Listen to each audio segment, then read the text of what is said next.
नमस्कार मित्रांनो, स्वागत आहे आपल्या सर्वांचे। तर मित्रांनो, मी आज आहे अंतरावली सराटी या ठिकाणावरून लाईव्ह आहे। आज मित्रांनो, आपण बघू शकता या ठिकाणी अंतरावली सराटी या ठिकाणी 40 डिग्री सेल्सिअसपेक्षा जास्त तापमान आहे आणि अशा रखरखत्या उन्हामध्ये पाटील आज उपोषणासाठी बसलेले आहे। तर मित्रांनो, आपण पूर्ण A to Z माहिती जाणून घेणार आहोत। तत्पूर्वी मित्रांनो, मी आता विनंती करतो, आपण नवीन असाल चॅनल फॉलो करून घ्या।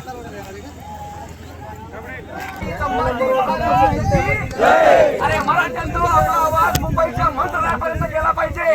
अरे मुंबईच्या मंत्रालयामध्ये एसी मध्ये बसणाऱ्या फडणवीस सरकारपर्यंत आपला आवाज गेला पाहिजे।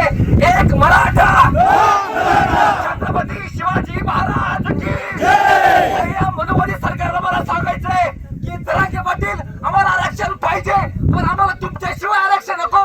या सरकारला मला सांगायचंय की सरकार 400 वर्षापूर्वी गड आला होता, पण सिंह गेला होता। या सरकारला मला सांगायचंय की सरकार बाप गड आला पण सिंह गेला, हा इतिहास पुन्हा नकोय। सरकार बाप, तुम्हाला विनंती आहे, तुम्ही सांगितलं होतं राज्य शासन आरक्षण देत आहे, पण केंद्र शासनामध्ये आरक्षण टिकत नाहीये। त्या केंद्र सरकारला मला सांगायचंय, त्या बडव्या सरकारला मला सांगायचंय की सरकार बाप, जुन्या स्थापनेला नव्या स्थापनेची चिपळी लावणारी आपली आईच बघा असते किती साधी।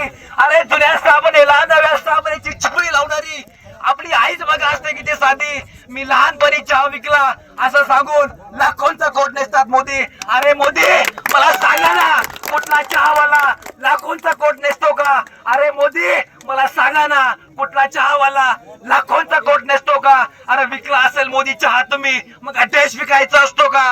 अरे विकला असेल मोदी चहा तुम्ही, मग देश विकायचा असतो का? अरे या भाडव्या सरकारला मला सांगायचंय की सरकार बाप, जरांगे पाटलाच्या जीवाला जर काही झालं तर तुमचे एसी गाड्या, तुमचे एसी बंगले फोडल्याशिवाय हा मराठा समाज शांत बसणार नाही।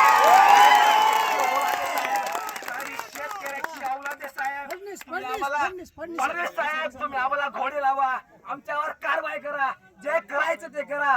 सरकार बाप, तुम्ही आम्हाला घोडे, तुम्ही आम्हाला काय लावायचं लावसाल? ही शेतकऱ्याची औलाद साहेब, तुम्हाला घोडे आणि बैल लावल्याशिवाय लहान नाही साहेब।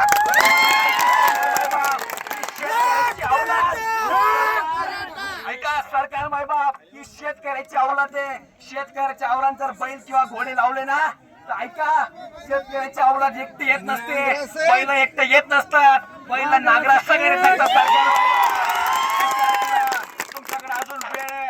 आणि जरांगे पाटलाच्या जीवाला जर काही झालं, मी परत सांगतोय, तुमच्या महागड्या गाड्या आणि एसी आणि टरबूजा पोट फोडण्याशिवाय हे मराठा समाज शांत बसणार नाहीये। परत मला पाटलाला सांगायचंय की पाटील, मला पाटलांना मला सांगायचं, मला पाटलांना सांगायचंय